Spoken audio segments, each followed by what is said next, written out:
Misteri pohon Yggdrasil muncul di akhir film Loki Season 2 episode 6 setelah Loki melakukan pencarian tanpa akhir untuk menyelamatkan penjaga waktu dengan mengorbankan kebebasannya sendiri untuk mengawasi garis waktu yang bercabang dan menjaga semuanya tetap aman. Benarkah misteri pohon Yggdrasil ini ada di dunia nyata? Mari kita bahas. Dalam mitologi Nordik atau mitologi Norse di dunia nyata, 9 alam dikatakan disatukan oleh cabang Yggdrasil yakni pohon dunia, yang dalam dunia Marvel Yggdrasil merupakan bagian dari budaya Asgardian. Mitologi Nordik atau Norse mitologi merupakan kepercayaan yang dianut oleh negara-negara di wilayah Eropa Utara seperti Denmark, Norwegia, Islandia, dan Swedia. Yggdrasil atau pohon dunia, atau pohon kehidupan, berperan penting dalam perluasan multiverse dengan Loki sebagai pusatnya, yang menyatukan cabang-cabang garis waktu yang terus berkembang. Bumi atau Midgard atau Middle Earth, adalah tempat bagi makhluk tak abadi seperti manusia. Midgard terletak di tengah pohon Yggdrasil. Midgard juga dikelilingi oleh lautan yang tak dapat dilalui. Konon, di dasar lautan tersebut bersemayam makhluk misterius bernama Jormungandr yang ukurannya sangat besar sehingga seluruh tubuhnya mengelilingi dunia sampai dapat memegang ekornya sendiri.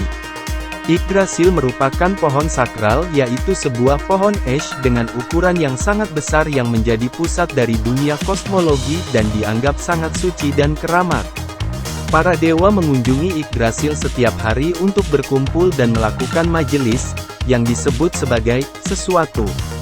Cabang-cabang dari Yggdrasil dapat sampai kepada surga dan akar yang menopangnya tembus sangat jauh hingga lokasi-lokasi yang lain, yaitu salah satunya ke sumur di surga.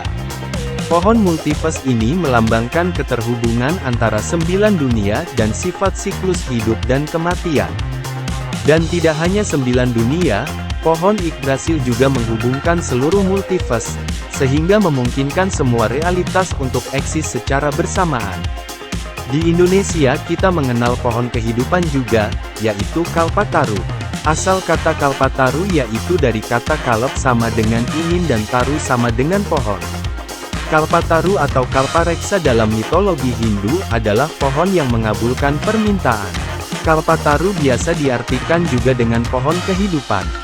Dalam bahasa India Kalpataru punya sebutan lain Kalpadruma dan Kalpapada, itulah mungkin asal-usul nama kelapa yang memenuhi banyak kebutuhan manusia. Kalpataru pertama kali ditemukan dalam kitab Rigveda. Menurut mitologi, pohon ini adalah salah satu dari 5 pohon suci di surga Dewa Indra. Sebagai pohon pengharapan, Kalpataru juga disebut Kamaduga, sebagai pemberi segala hasrat dan mengabulkan segala keinginan manusia. Di Indonesia Kalpataru banyak ditemukan pada relief banyak candi. Relief Kalpataru biasanya berupa pohon yang diapit sepasang gentong, jambangan, sepasang manusia dan sepasang burung yang terbang di kanan kirinya, payung dan mutiara. Kalpataru adalah pohon suci yang terdapat di surga. Adanya ragam hias Kalpataru pada sejumlah candi, dimaksudkan untuk menyucikan candi tersebut. Di Indonesia Kalpataru dianggap sebagai ibu pembawa kehidupan, kesuburan dan kemakmuran bagi manusia. Dalam istilah populer Kalpataru biasa diartikan sebagai pohon kehidupan.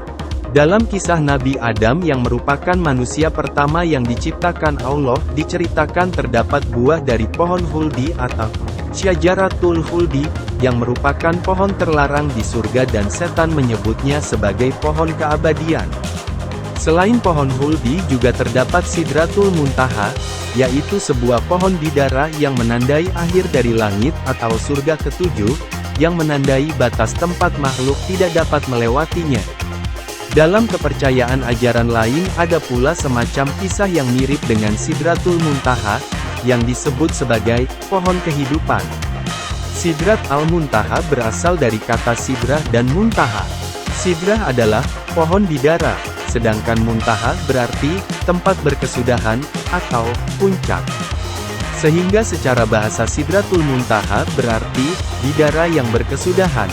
Disebut demikian karena tempat ini tidak bisa dilewati lebih jauh lagi oleh manusia, dan merupakan tempat diputuskannya segala urusan yang naik dari dunia di bawahnya maupun segala perkara yang turun dari atasnya.